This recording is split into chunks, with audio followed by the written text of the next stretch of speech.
Hello students, welcome to ATP star. और आज हम जो डिस्कस करेंगे हमारे मिनी शॉर्ट सीरीज में वो है chapter mineral and energy resources. क्या होते हैं मिनरल्स, एनर्जी क्या होती है, किस तरीके से यूसेज होता है, क्या क्या उनके यूजेस होते हैं, यूजफुल नेचर क्या क्या होता है, ये सारी चीजें basically for the revision perspective this series is going to be a very helpful one. So basically अगर हम स्टार्ट करें कि मिनरल्स क्या होता है, तो मिनरल्स क्या होते हैं, are the elements found in the rock. तो ऐसे एलिमेंट्स जो रॉक्स में हमें मिल रहे हैं वो चीजें हमारी क्या कहलाती हैं, मिनरल्स कहलाती हैं। They are mostly solid, means अगर जो भी मिनरल्स हमें मिल रहा है actually they are in the solid form. Minerals are form due to the natural processes occurring within the earth. मतलब ये कोई मैन मेड थिंग नहीं है, this is mainly the natural substances which we are getting from the earth and its surface। तो यहाँ पर हमने क्या देखा, मिनरल्स क्या होते हैं, ऐसे एलिमेंट्स जो हमें पत्थरों से मिलते हैं। अब ऐसी बात नहीं है कि आते चलते देखें कि इन पत्थर है, हमारे सामने पत्थर पड़ा है, जरूर कोई मिनरल होगा, तो ऐसा कुछ नहीं है। ये जो ये अपने लिए जगह चूज होती है, डिफरेंट वैरायटीज ऑफ जो रॉक्स होते हैं, दी इग्निशियस, मेटामॉर्फिक, सेडिमेंट्री, ये मेनली किस पर्टिकुलर प्लेसेस में मिलते हैं ये हम आगे देखते हैं। तो यहाँ पर अगर हम मोड ऑफ ऑकरेंस की बात करें मिनरल्स की, जैसा कि आई वाज टेलिंग, तो यहाँ या तो ये किसी भी तरीके के cracks, joints of igneous and metamorphic rocks, जो रॉक्स की कैटेगरीज है इग्निशियस, मेटामॉर्फिक एंड सेडिमेंट्री। तो मेनली जो पहली चीज हमें मिल रही है वो कोई या तो किसी क्रैक के फॉर्म में मिलेगी या जॉइंट्स के फॉर्म में मिलेगी। मेनली ये जो रॉक्स कंसिस्ट कर रहे हैं या तो ये इग्निशियस है या तो ये मेटामॉर्फिक रॉक है। Example is the tin and the copper. अब दूसरा, in the layers of sedimentary rocks में हमें क्या मिल रहा है, कोल मिल रहा है। In the residual material of weathered rocks में हमें क्या मिल रहा है, बॉक्साइट मिल रहा है। ऐसे ऐसे मिनरल्स जो हम सोच भी नहीं सकते कि ये नॉर्मली इनका प्रोसेस इस तरीके का होता है, ऐसे ऐसे minerals we are easily find. In alluvial deposits and valley floors, we are finding the gold over there, ठीक है? And in the ocean beds, we are going to see the manganese. So these are the occurrence of what, the minerals, ठीक है? जहाँ पर different तरीके से हमें naturally minerals का occurrence मिल रहा है, ठीक है? मिनरल्स अब डिवाइड किस तरीके से होते हैं, either they will be metallic, non metallic, और it will be going to form the energy minerals. Metallic form में अगर हम बात करें so it is the ferocious and other one is the non ferrous. Again ये हमारे को easily described है, ferrous which contains iron, example iron, nickel etcetera. Non ferrous contains, does not contain iron. अच्छा, मेटालिक मतलब दो parts में है, either it will be ferocious that is going to contain the iron, and other it is non ferocious that means यहाँ पे iron नहीं है, ठीक है? तो एग्जाम्पल क्या होगा, कॉपर, टिन एंड लेड। आगे हम आते हैं नॉन मेटालिक मिनरल्स, मतलब ये कोई मेटल्स नहीं मिलेंगे इसमें से। तो ये क्या हो जाएगा, लाइमस्टोन, सैंडस्टोन एंड मार्बल। यहाँ पे हमें क्या मिल रहा था, मेटालिक में फेरोशियस या नॉन फेरोशियस में डिवाइड हो गए। अब नॉन मेटालिक में ऐसे मिनरल्स जिसमें कोई भी मेटल यूज नहीं हो रहा है, कोई भी मेटल्स नहीं है, that is your limestone, sandstone and marble. आगे आते हैं energy resources, as the chapter's name, our chapter name is minerals and energy resources. तो एनर्जी मिनरल्स क्या क्या हो जाएंगे हमारी, coal, petroleum, natural gas etcetera, ठीक है? So these are what, the forms of minerals, ठीक है? नेक्स्ट आते हैं difference between the ferocious and the non ferocious one. Ferocious minerals are naturally occurring inorganic substances that contains the iron as an element in the composition। पहले हम ferocious part देखते हैं, it shows high magnetic properties, ठीक है? less resistance to corrosion, composed of mainly iron as hydroxide, carbonates or the sulfides। तो this we have seen the ferocious minerals किस तरीके से होते हैं, क्या क्या उनकी properties होती हैं। Next comes our non-ferocious minerals which are naturally occurring, ठीक है? Inorganic substance, लेकिन यहाँ पे आयरन की कंसिस्टेंसी नहीं रहेगी, ठीक है। That's why they are known to be as the non ferocious, जिसमें आयरन नहीं है। It does not show any magnetic properties, more resistance to corrosion and composed of various elements and combinations. तो यहाँ पर this what we have seen the differences between the ferrous and the non ferrous one. Question अगर आता है 3 mark का question, चलो हम बात करते हैं, तो 3 पॉइंट्स हम यहाँ पर लिख सकते हैं, 3 to 4 पॉइंट्स फुल मार्क्स के लिए, ठीक है। नेक्स्ट आता है हमारा फेरोशियस में सबसे पहली चीज आती है आयरन ओर, ठीक है। Most important element, most important mineral of any industry, कोई भी इंडस्ट्री हो, चाहे स्मॉल हो, लार्ज हो, बड़ी हो, छोटी हो, कोई भी हो, ठीक है। Basic mineral and backbone of industrial development. India is endowed with fairly abundant resources of iron ore. 2 iron ore are manganese and hematite. The finest iron ore with content of iron up to 70%. Excellence manganese qualities जिसमें आ जाते हैं मैग्नीटाइट. दूसरा आता है hematite जो most important industrial iron ore है which contains 50 to 60% of the iron. Next आते हैं हमारे क्या दी बेल्ट्स, कहाँ पर आयरन और इंडस्ट्रीज लोकेटेड है. तो यहाँ पर जो बेल्ट्स हैं हमारे वो क्या दिखा रहा है हमें, आयरन और distribution in India. Bihar Orissa belt जहाँ पर सिगमुम एंड सुंदरगढ़ की तरफ जहाँ पर हमें आयरन और मिल रहा है. नेक्स्ट आता है हमारा Chhattisgarh Maharashtra belt which consist of Durg and बायला, ठीक है. नेक्स्ट आता है हमारा तमिलनाडु बेल्ट जिसमें हम नेवली जगह है वहां पर ये इंडस्ट्री सेट है. Other belt is the Karnataka belt which is Kudremukh, Chikmagalur and Shimoga. अगर मैप के पर्सपेक्टिव से देखें तो this map work is going to be the very helpful one. तो बेटा रिवीजन करने जा रहे हो तो इन पेजेस को जरूर देख लेना कि अगर मैप में ऐसा क्वेश्चन आ जाए तो फटाफट से हम मार्क कर सकें कि आयरन और इंडस्ट्रीज लोकेशंस कहाँ पर सेट हैं इंडिया में. नेक्स्ट आता है हमारा गोवा रत्नागिरी बेल्ट. तो यहाँ पर mainly in these areas we are going to see the iron and steel industries, ठीक है.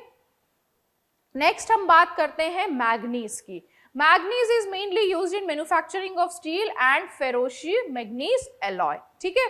नेक्स्ट आते हैं nearly 10 kg of manganese is required to manufacture 1 ton of steel. As you can see, अब यहाँ पर हम देखते हैं Orissa is the largest producer of manganese ores in India. और अगर हम इसका प्रोडक्शन देखें इंडिया में तो सबसे ज्यादा जो प्रोडक्शन कर रहा है यहाँ पर हम देखें दैट इज दी उड़ीसा. उसके बाद आता है कर्नाटका, नेक्स्ट आता है मध्य प्रदेश, फिर आता है Maharashtra, red one is the Goa and blue one is the Andhra Pradesh.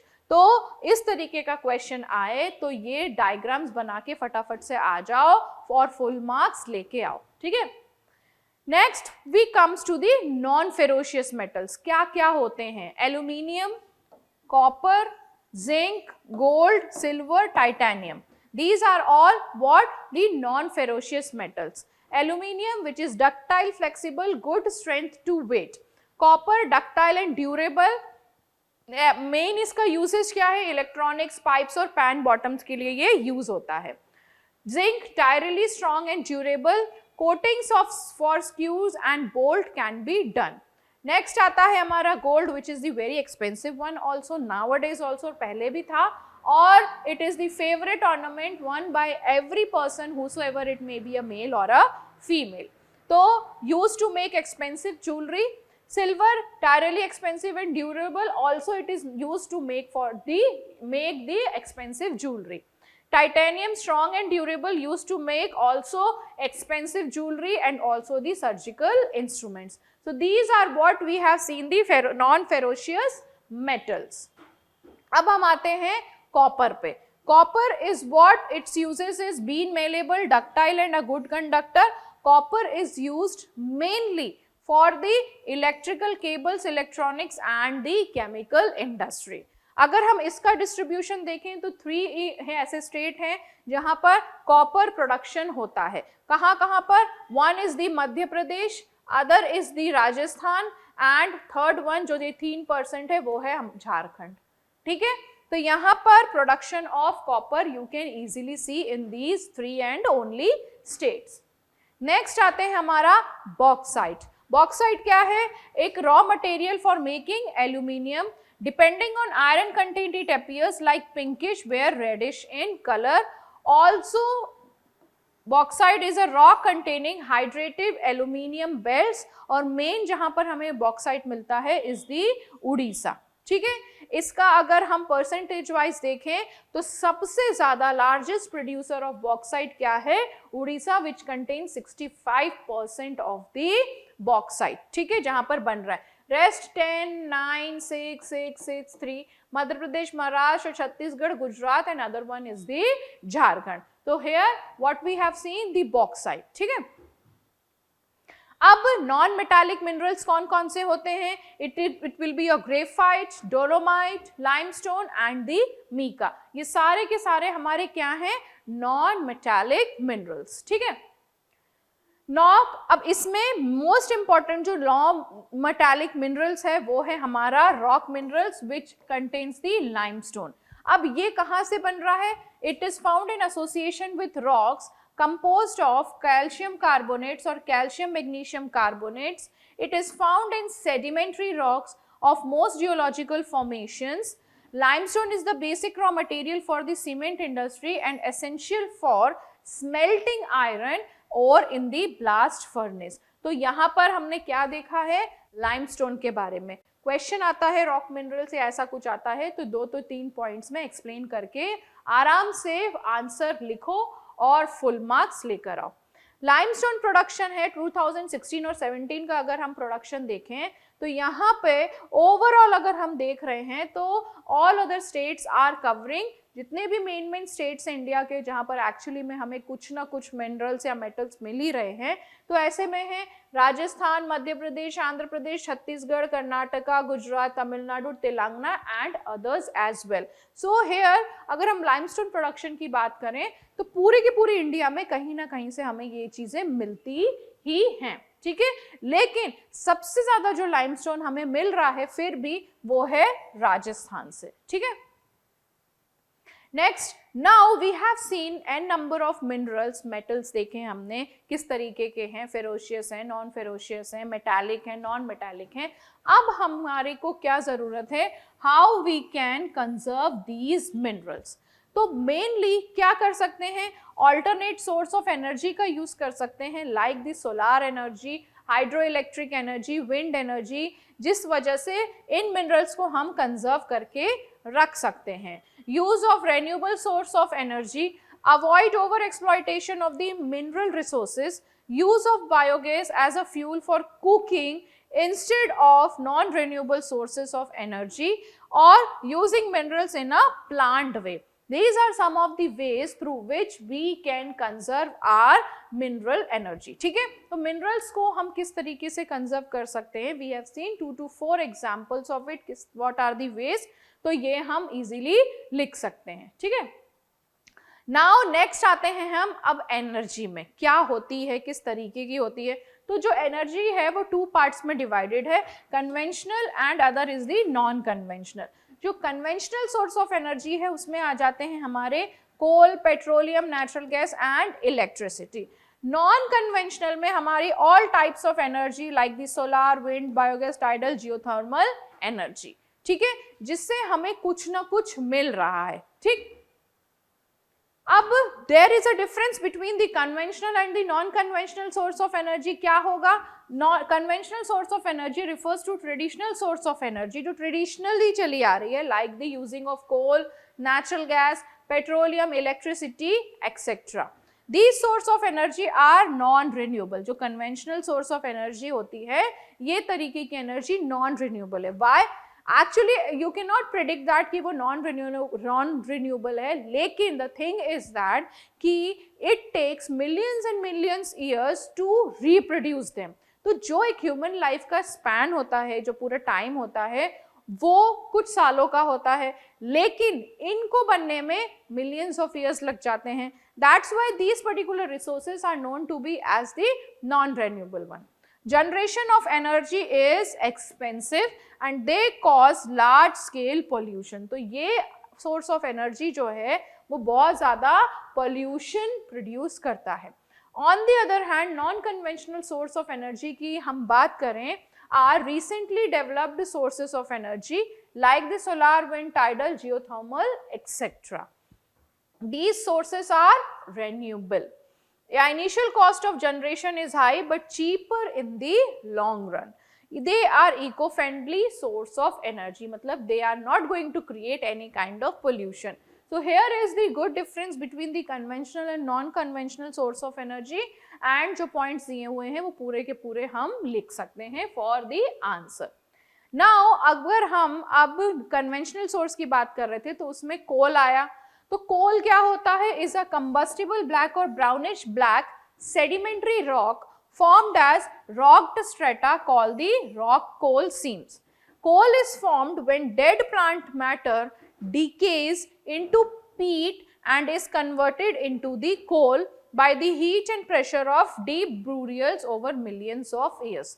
So this is the process of coal from where we get the coal. ठीक है? The picture you can see of the coal. Next आता है types of coal. तो there are 4 types of coal, that is the peat, lignite, bituminous and anthracite. और इसमें जो anthracite होता है वो सबसे ज़्यादा high quality of coal कहलाता है. On the other hand जो peat होता है वो low grade of coal कहलाता है. ठीक है? तो question ऐसा आ सकता है, high class coal, high grade coal कौन सा होता है, चाहे वो MCQ में आ सकता है या वो 1 मार्क क्वेश्चन या किसी में भी ऐसा क्वेश्चन आ सकता है. Coal reserves in India if we see, तो यहाँ पे झारखंड, उड़ीसा, ये जो 2 रीजन्स हैं सबसे ज्यादा कोल रिजर्व्स प्रोड्यूस करते हैं. 26% Jharkhand and 25% is the Orissa. Chhattisgarh 18%, west Bengal 10%, MP 9%, Telangana 7%, Maharashtra 4% and 1% अभी भी अदर है. तो कोल की बात कर रहे हैं तो अगर हम ये रीजन हटा दें तो हर स्टेट्स में जो इम्पोर्टेंट मेटल्स जहाँ पे हमें मिनरल्स एनर्जीज हमें जहाँ पे मिल रही हैं वो प्रोड्यूसिंग है फॉर द कोल. ठीक है? नेक्स्ट आते हैं हमारा पेट्रोलियम. पेट्रोलियम हमें पता है बहुत ज़्यादा यूसेज है, पोल्यूशन क्रिएट करता है. मिनरल ऑयल है next major energy source in India after the coal. It provides fuel for heat and lightning, lubricants for machinery and raw materials for a number of manufacturing industries. और mainly petroleum refineries जो act करती हैं वो as a nodal industry की तरह act करती हैं. That means the most important industry for synthetic textiles, fertilisers and numerous chemical industry and has the good transport sector. मतलब ट्रांसपोर्टेशन के पार्ट में भी इसका रोल बहुत ज्यादा है. नेचुरल गैस की तरफ आते हैं. Can be used both as the source of energy and also has an industrial raw material in petrochemical industry. Takes less time to build a power plant based on natural gas. For Indian agriculture, it has capacity to boost its production through the building of fertilizer plants based on natural gas. It is very easy to transport through the gas pipelines. तो pipelines जो आज की date में एक important mode of transport बन चुका है, तो इसका यूसेज नेचुरल गैस को from one place to other place transport करने के लिए बहुत इंपॉर्टेंट माना गया है. ठीक है? नेक्स्ट आता है हमारा electricity. Very well known of it. Electricity किस तरीके की एनर्जी है, ज़्यादा यूज करोगे तो कुछ नहीं मिलेगा, कम यूज करोगे, वाइज यूज करोगे तो बहुत कुछ यूसेज इसका हम कम कर सकते हैं. Generated mainly in 2 ways, by running water which drives hydro turbines to generate hydroelectricity. ठीक है? तो एक तो जो हमें from the reverse you can see, बड़ी बड़ी जो रिवर्स हैं जो जहाँ पर डैम्स बनते हैं उनके थ्रू ये हमें पॉसिबिलिटीज अवेलेबल होती है हाइड्रो इलेक्ट्रिसिटी के. By burning other fuels such as coal, petroleum and natural gas to drive turbines to produce the thermal power. ठीक है? तो this is the usage of electricity. जो नई एनर्जी आज की डेट में इंट्रोड्यूस हुई है, यू कैन नॉट से एक्चुअली द नई वन, लेकिन हाँ ठीक है, न्यूक्लियर एनर्जी है, बहुत बड़ी एनर्जी है। एटम्स जहाँ पर होते हैं, जहाँ पर कुछ ऐसा फिशन होता है, वहाँ पर this energy you can easily C. Generally means the part of the energy of atomic nucleus, जहाँ पर न्यूक्लियर एनर्जी, एटॉमिक एनर्जी जहाँ पर मेन सोर्स होता है, वहाँ पर you will be finding the nuclear energy which can be released by fusion और fission और रेडियो एक्टिव एनर्जी। जहां पर इस पर्टिकुलर एनर्जीज का थोड़ा बहुत भी कहीं सोर्स होता है तो न्यूक्लियर एनर्जी वहां पर हमें मिलती है। मेनली ये यहाँ पर in Rajasthan if we talk about, तो पोखरण साइड में इसका यूसेज है। What is solar energy? Next energy comes our solar energy. Energy which is produced by the sun. ये हमको पता है कि जो भी एनर्जी प्रोड्यूस हो रही है सन की तरह, सन से, वो होती है सोलार एनर्जी, और इसके भी बहुत सारे यूजेस होते हैं। It is clean renewable source of energy harnessed by solar collection method such as solar cell, converted into usable energy such as the electricity. ठीक है। Next comes your wind power, that is the wind energy. नई नई energy जो introduce हुई है, जहां पर ऐसे रीजन्स मेनली जहां पर बहुत ज्यादा विंड का यूज होता है, वहां पर इन एनर्जीज को सेट किया गया है सो दैट ये बहुत ज्यादा यूसेज आए किसी भी तरीके के काम को करने में। India now ranks as wind super power in the world. The largest wind farm cluster is located in Tamil Nadu from Nagercoil to Madurai। जो विंड फार्म क्लस्टर है वो तमिलनाडु में आज की डेट में यू कैन सी, जो start होता है नागरकोइल से टू दी मदुराई तक। Apart from these, Andhra Pradesh, Karnataka, Gujarat, Kerala, Maharashtra and Lakshadweep have important wind farms. Nagercoil and Jaisalmer are well known for the effective use of wind energy in the country। ठीक है। Next आता है हमारा बायोगैस। ये आज का नहीं है, ये एंशिएंट टाइम से चला आ रहा है, लेकिन जब डेवलपमेंट हुआ, बहुत ज़्यादा डेवलपमेंट हुआ, इंडस्ट्रियलाइजेशन हुआ, तो गैसेस आने लग गए, तो बायोगैस का जो स्कोप था वो कम हो गया। लेकिन आज की डेट में वापस से वो रीजनरेट हो रहा है। तो डिफरेंट गोबर gas plants you can easily C in rural India. These provide twin benefits to the farmer in the form of energy also they are getting, and improved quality of manure also they are getting from the gobar gas। ठीक है। Improves the quality of manure and also prevents the loss of trees and manures due to burning of fuel wood of cow dungs etc। ठीक है। So biogas easily known है, इसमें ज्यादा कुछ करने की जरूरत नहीं है। नेक्स्ट आता है हमारा टाइडल पावर और tidal energy. It is the form of hydropower that converts the energy obtained from the tides into useful forms of power। Mainly कहाँ से जनरेट हो रही है? इलेक्ट्रिसिटी से। Although not yet widely used, tidal energy has potential for future electricity generation। Tides are much more predictable than the wind and the sun। तो जो भी लंबी बड़ी बड़ी टाइड्स आती हैं वो एक बहुत बड़ा सोर्स होता है to create the electricity. Although India में अभी इसका स्कोप इतना ज़्यादा नहीं है, लेकिन एक टाइम पे इसका यूसेज भी बहुत ज़्यादा होने वाला है। ठीक है। जियोथर्मल एनर्जी, ये भी जो एनर्जी है ये नई अभी इंट्रोड्यूस हुई है, लेकिन ये बहुत ज़्यादा काम की है। किस तरीके से है इसका production? Geothermal energy refers to the heat and electricity produced by using the heat from the interior of the earth। From the interior of the earth जो भी हीट निकल रही है उससे हम जो एनर्जी प्रोड्यूस हो रही है, that energy is known to be as the geothermal energy। Exist because the earth grows progressively hotter with increasing depth where the geothermal radiant is high। High temperatures are found in shallow depths। तो इसका जो use है geothermal energy का, mainly from the earth जो surface है नीचे अंदर तक डेप्थ में जाके वहां से हमें इस एनर्जी का यूसेज मिलता है। ना इतनी सारी हमने एनर्जीज देख ली, तो इन एनर्जीज का यूसेज भी बहुत ज्यादा हो रहा है। तो what are the ways so that we can conserve our energy resources?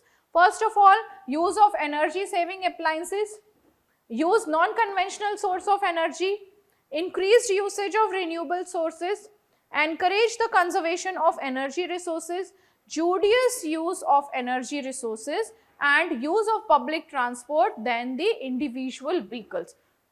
By using these such ways, we can easily conserve our energy resources. ठीक है? So here we complete our chapter of revision. Next lecture में हम नए revision part के साथ मिलेंगे. Till then, like and subscribe our channel of ATP. Thank you so much.